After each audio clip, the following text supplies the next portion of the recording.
coffee is a fruit. It's a cherry, and it's the seed of the cherry is what we call a coffee bean.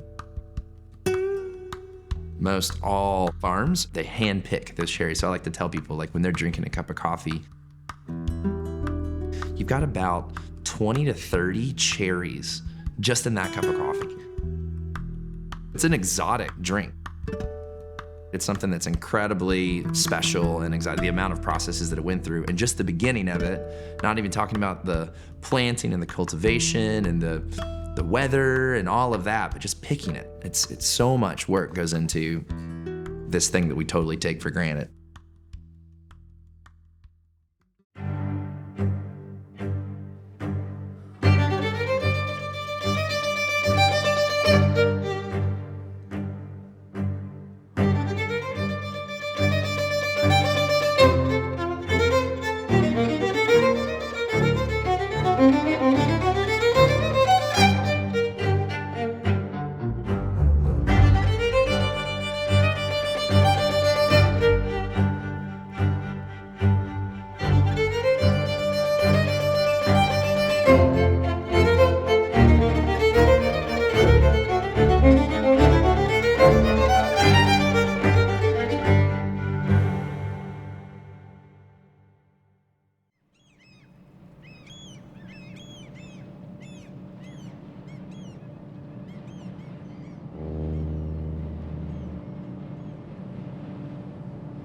The port of New Orleans, the mouth of the Mississippi River, was always receiving commodities, spices, traded around the world, would enter America through New Orleans.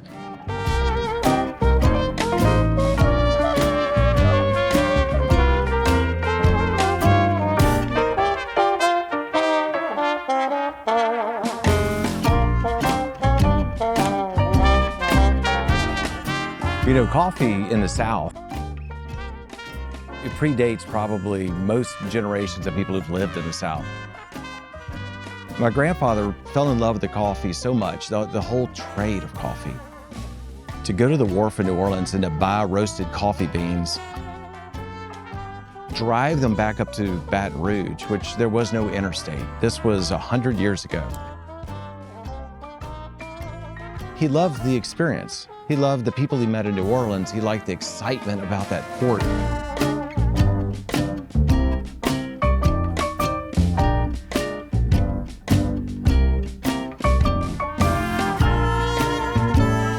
The people of New Orleans are hospitable. We want you to get a little taste of our life. You start talking about food or coffee, it doesn't matter what kind of mood they're in. They're going to talk about their mama's cooking, their grandmother's cooking, drinking coffee. People love you when they start talking about all that.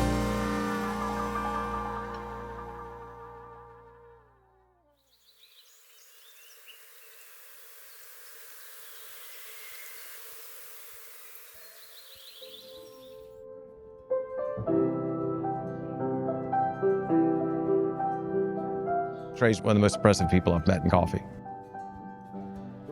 As soon as he spoke, I realized he wasn't from the West Coast. He was from the South.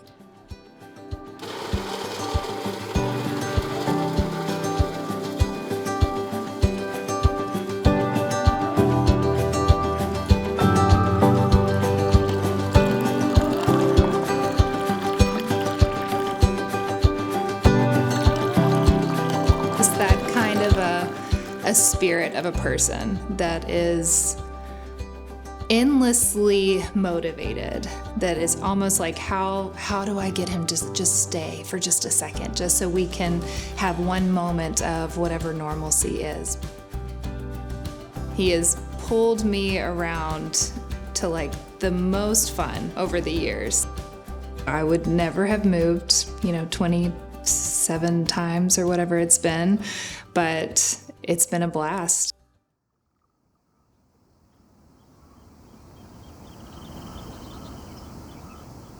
Allie and I were sitting on the patio, and the thought just came to me, and I said, we're going home. This is it. And she starts crying. I start crying. We knew that it was time for us to go home. It's the same feeling you get whenever you walk into your house after a really long trip, or when you get into your bed for very long at any time. But in the cold and the wind, with wolves all around below waiting for you, they can be perfectly miserable places. This glade in the ring of trees was evidently a meeting place of the wolves. Things are where they're supposed to be. We could walk 5 minutes and we would find someone in this neighborhood that knows me and knows my family and knows my grandmother and knows my parents. And that's special. So that feeling was the moment that we felt what that was. And home for us really is just the South.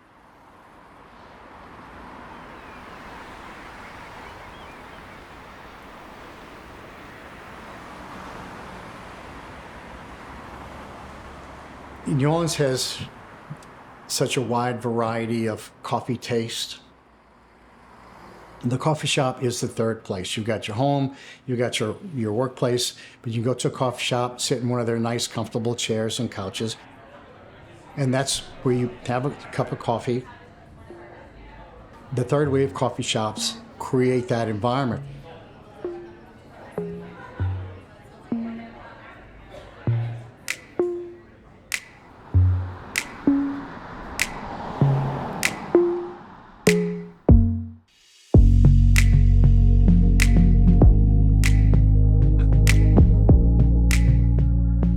Opened in 2013. For me to even do that, I was 24 when I opened Cherry. I've literally had every single role within the company.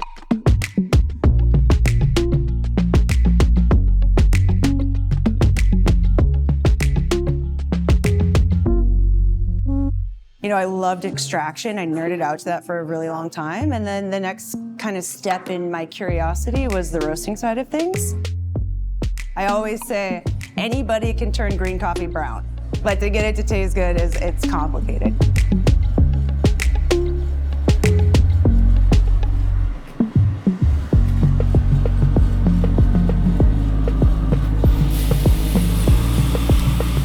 One thing that I love about the roasting process is just really being present in what's going on. Every coffee has its own personality. Every coffee is roasted different. There's no one profile. We really appreciate the uniqueness of each individual coffee. We were recently named Louisiana's best coffee roaster in Tasting Table. The other people on that list are coffee giants, people I looked up to and respect, and to be on there is a dream come true.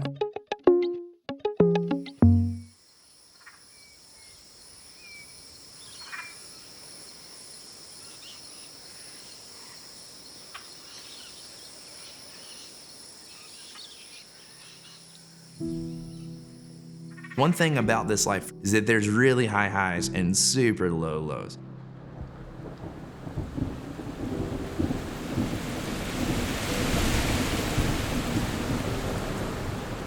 My best music was written whenever I was in a stage of crippling depression.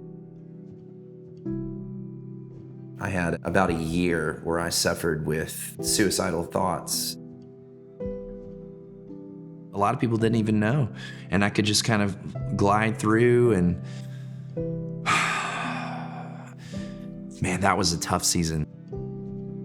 I was 23 years old, just graduated from school. We just got married. I just had a kid, and we moved halfway across the country, and my job sucked. I remember saying afterwards, I don't even know what I would tell myself to help it, to make it better. Like I couldn't, if I could write a letter to my depressed self several years ago, I wouldn't have any advice. I wouldn't be able to help him through it, because I think the only thing he can do is just hold on.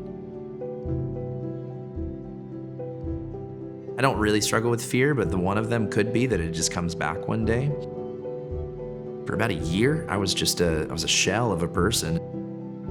It happened and then it left. I think one of the things that I've really wanted to use that for is to be able to help someone else that's going through that, because just sitting with someone makes a difference.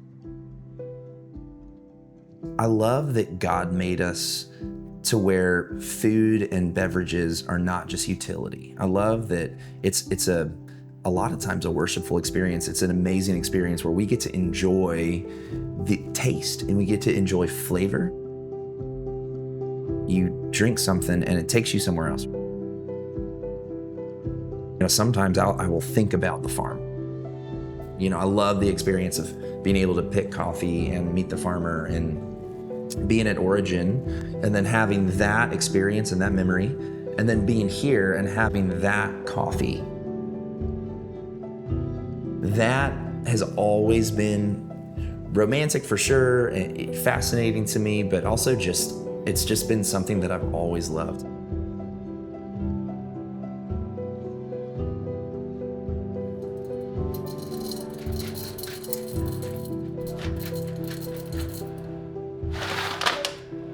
It's communal. It's where people gather together to enjoy something. And a lot of times you can have a cup of coffee by yourself and it's fine and it serves a purpose, but rarely can you have a cup of coffee without engaging with somebody.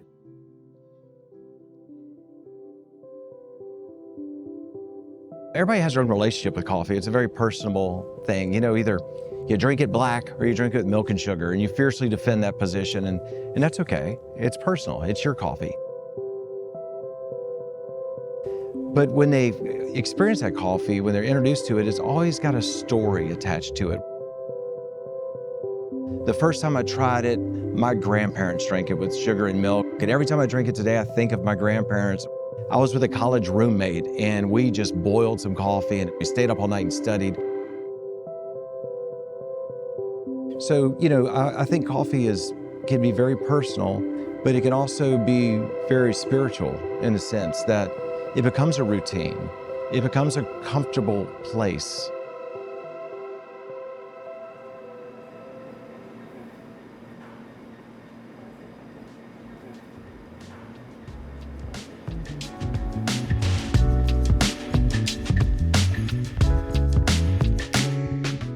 I met Alonzo about 5 years ago when he was looking to open back a town, and he wanted to have a really unique coffee house to serve the community.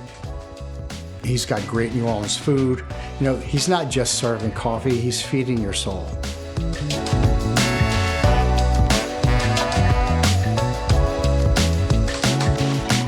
We opened back a town in November of 2017. We chose this location for its history.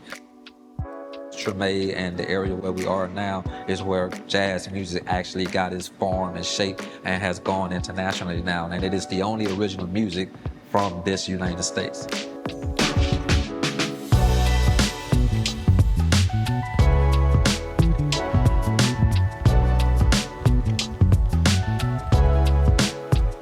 We get customers from all walks of life, and we get a lot of tourists that come in that are visiting the French Quarter and local tourist attractions. So we've been received overwhelmingly positive, and we're proud of the fact that the base of our customers are from the local area. Everything that we've done as a coffee shop has been culturally intentional, and we spin on that the historical importance of what this neighborhood is all about. And so we also want to incorporate at all times our community. So that's first and foremost in our planning.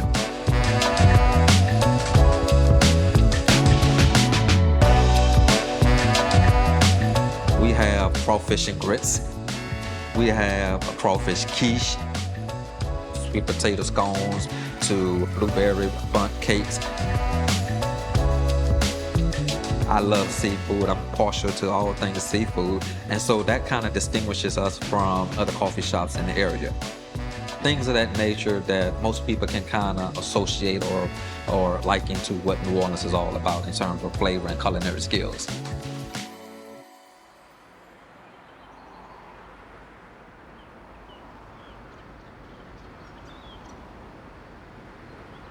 Coffee culture in the South is everywhere. If you go to someone's house and you ask them, how do you take your coffee, not do you want coffee? I'm finding joy and excitement about being able to bring specialty coffee and good craft coffee to the South. It's there, it's just underrepresented. Trey, it's awesome. Delicious. That's the first time it's natural in the way that it needs to be. Oh my gosh, that's so good. Nitro honey lavender? I've heard people describe the flavor of coffee. I would describe the flavors that I experience to someone. And that is completely dependent on what the coffee is. They usually categorize coffee with light, medium, and dark roast. That's a very good way to kind of know what flavors to expect. Only God puts those flavors in there. We just try to not mess it up.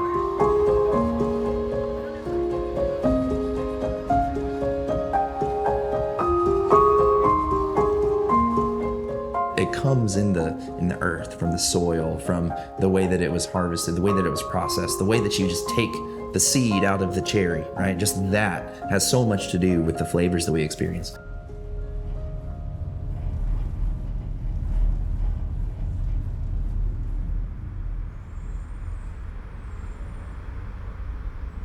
This is old Baton Rouge, and you couldn't tell today because there's not much around here. Behind me, that building was the old ice house for the city. And before that, it was a power plant for the city. And behind you is where we would service the streetcars that would go up and down the 17 blocks that made Baton Rouge. And so as the city has grown, this area got kind of left behind. I'm attached to it because my great-grandfather started community coffee about 4 blocks from here. I mean, this was the heartthrob of the city. So when I think about, what can we do to bring coffee back to areas like this? And then I thought, if we could do something that was different and really focused on the interaction of the people, that's our roots. Matt said he wanted to talk to me. We met and he said, well, what are you interested in? I would like to do something different with coffee, something really more people-focused. I want to have great coffee, but I also want it to be a place where we could bring people together. All walks of life together over a great cup of coffee. Really comes more so from the people who walk in the doors and then the people behind the counter serving. They're the ones who make it a great place. So our city roots are hyper-local, focused storytelling and embracing the people around us and bringing something new to the environment. To me, that was a vision for city roots. And if I could connect it to the origin where the coffee's grown, and the growers could tell their story and their roots, so what it's like to grow up on a coffee farm, then I've completed, my vision for what City Roots can really be as an extension of really old brand, 100-year-old community coffee brand, reinventing itself one neighborhood at a time.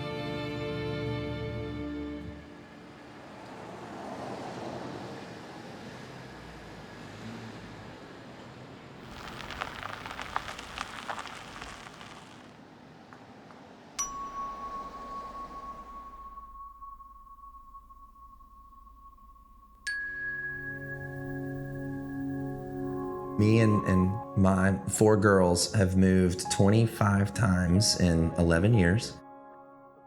I guess 26 if you count Covington. So 26 times in 11 years. All but 1 were coffee related.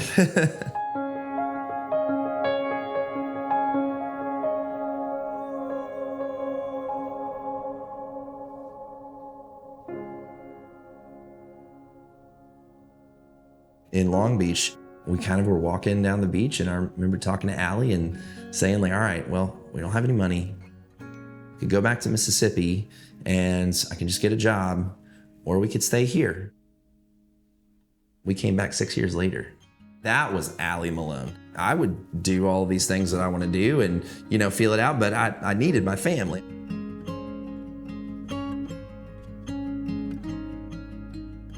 I remember saying that to Allie, of course, wanting to stay in California and build that. I didn't want to go get a normal job and do this as a hobby. I loved coffee. And her response is, she said, oh, I don't see what other choice we have.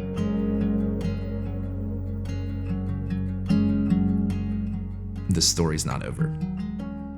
And that's It's so cool. Once again, I just have gratitude because I feel like God gave me that perspective. Like that's not something that I mustered up in me, but I have started a lot of projects. Eventually something's gonna work is what we keep telling ourselves, you know, and that's not just me. I mean, that's Allie as well. I can't even tell you how fulfilling it is to have an idea and then to see someone else years later talk about that idea as a reality, as something that exists. Coffee concentrate in a bottle where you can use it to make coffee in the morning was something I thought about 10 years ago. It was 29 years. 2014 was the first time that I made coffee concentrate, and then I put it in my cup and I added hot water, and it was delicious.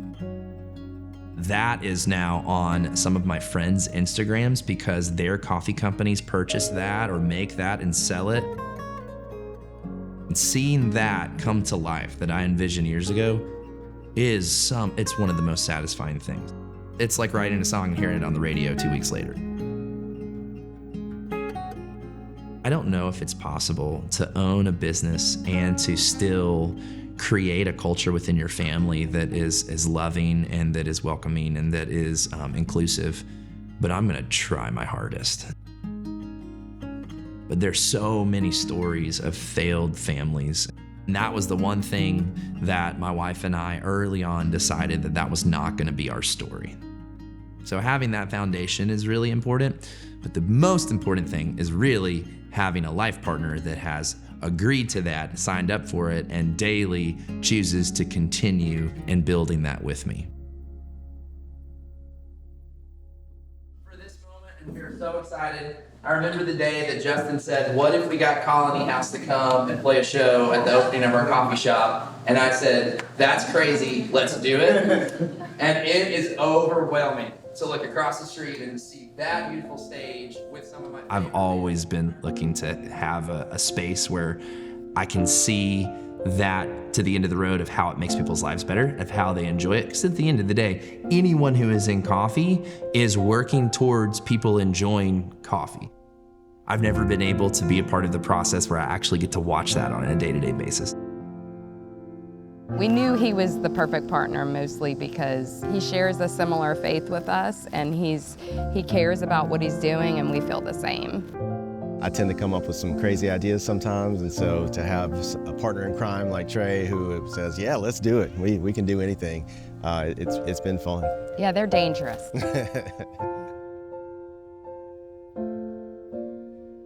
With Justin and Stephanie, it's been fantastic because we've been able to do this together. We have very similar interests and vision for where we want this to go.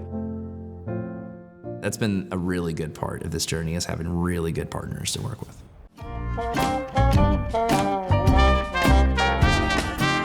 We want to cram as much of our culture into you. We want to feed you. We want you to taste our coffee. We want you to get a Sazerac as opposed to a gin and tonic, because the Sazerac is something that New Orleans is known for. Can we feed you a po' boy? Can we get you some jambalaya and gumbo? We want you to taste our culture, because we know you'll go home and you'll tell friends and family what you drank and what you ate and what you got to see. You go to Café du Monde, you go to all of our iconic places downtown. Got on a streetcar and rode the streetcar for a couple of miles, get off, go have lunch, and you just soak up the culture, because there's just so much history here. You just can't do it in a day. You can't do New Orleans in a weekend. There's just too much. You have to come back.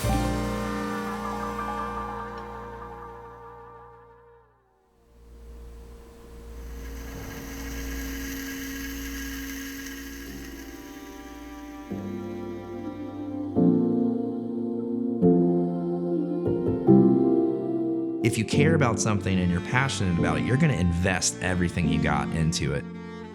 When you fail, when, not if, when, you're gonna be devastated. You're gonna have moments that you don't wanna get out of bed.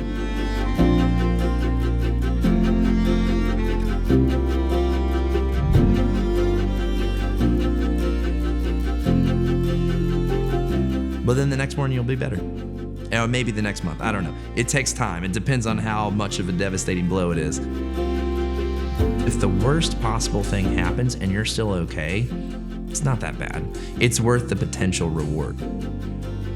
Jumping in head first with something, knowing that, hey, this might work, this might not. Either way, it's worth it, and let's go.